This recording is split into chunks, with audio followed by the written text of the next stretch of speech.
King of Evil verse. Yeah. A dragon. So now, answer me a question here. How does, other than just running up and shielding, how does E-Serpent get in? I think against Corrin. I think E-Serpent has to just mix up his approach options to get Corrin into throwing out moves, kind of like that pin. Yeah. Like force him to do react to your approach, and then you get the shield. Because like one of the best things to do against Corrin is like kind of just like to walk towards her shield, or just to sit back because Corrin's run speed is super slow. Super slow. So by playing patient and forcing Corrin to be on the approach, you're actually kind of like taking away from her strengths as a character. So you're telling me that you have to bait out your opponent? Yeah, you actually have to, use your brain. So not only is that beneficial for Ganon to do, but it's good against Corrin, because Corrin and all the other sword characters, that's typically what you have to do. You have to notice the patterns of your opponent's behavior, and then you have to act accordingly. Definitely. And you can kind of see here, E-Serpent is doing what we were like talking about, where he's got like going in, baiting out these moves by Creation. But at the same time, the moment E-Serpent kind of flubs up something, yes, Creation is taking a lot of control and just getting these grabs and kind of getting these meaty like 15 to 20% like punishes on Ganondorf. And that's important. It's great, but like Creation just needs to focus on getting Ganondorf off stage and keeping him there. Exactly, yeah, and you just saw the edge guard right there. Get him off stage and closing it out, especially when that percent gets high enough, but you're right. Exploiting Ganon's poor, not only recovery, but coverage while he's like off stage. Yep. He can't really cover That was himself. really good. That was good. Corrin's uppy has a lot of startup, and like unless you have like a really meaty attack or some multi-hit, those are the only things that are ever gonna like disrupt it. Right. And so E-Serpent getting that first hit in air, which kind of like holds the opponent in for the second kick, which is a lot stronger and actually got buffed in some past match. What a call out. I mean, that's what E-Serpent's known for, is those side Bs.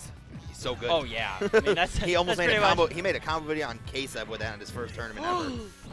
I thought he had a punish there, but E-Serpent just wasn't quick enough to the draw, which, I mean, that's Ganon for you, kind of slow. Nice up air to kind of combo that. Yeah, and we're kind of seeing Creation fall apart a little bit. He's got to stay, like, back. It's like, it's Ganondorf. What the hell is he going to do to approach you? Yeah, like, is he going to whiz kick at you? Like, that's a very, like, readable approach option. And by now, a Corrin counter would probably kill on a whiz kick. So, like, that's another option that E-Serpent's got to be kind of careful and wary of, because he is the type of Ganon who is known to just kind of like click these buttons.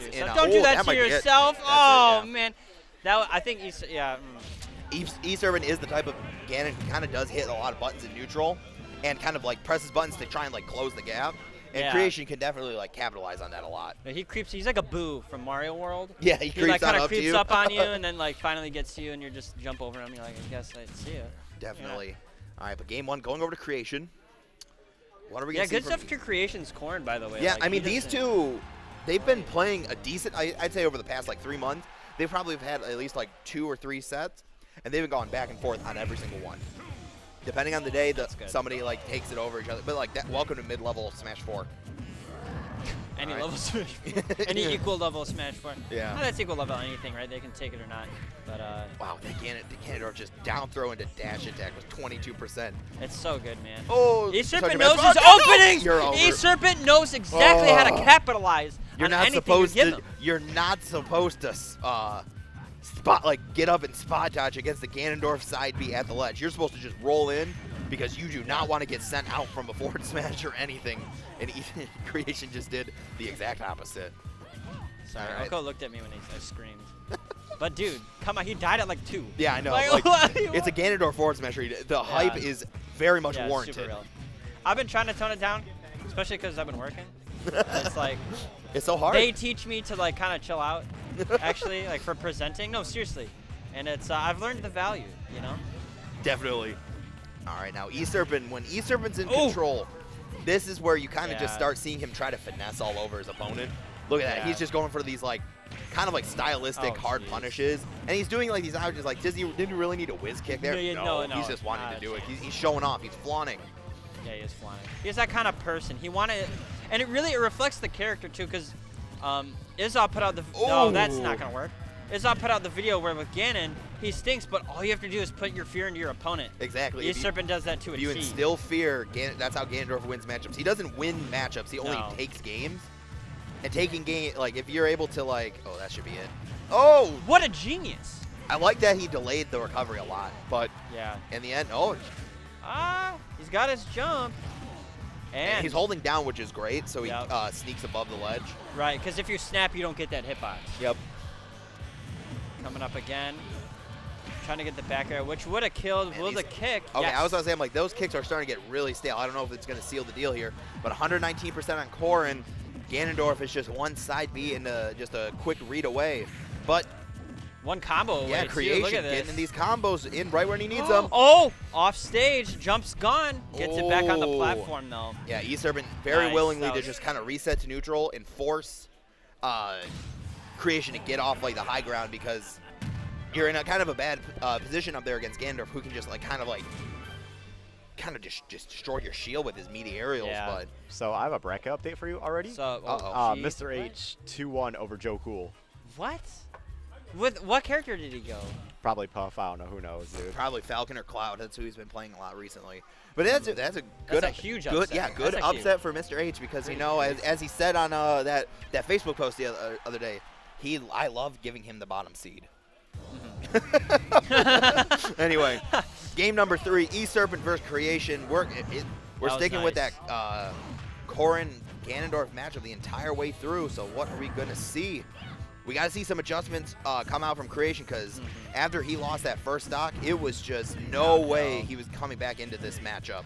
Ooh, I would have liked to see a side B actually with Ganondorf. He could have grabbed him too. Dude, he was going to shield 100% of the time. Just do it.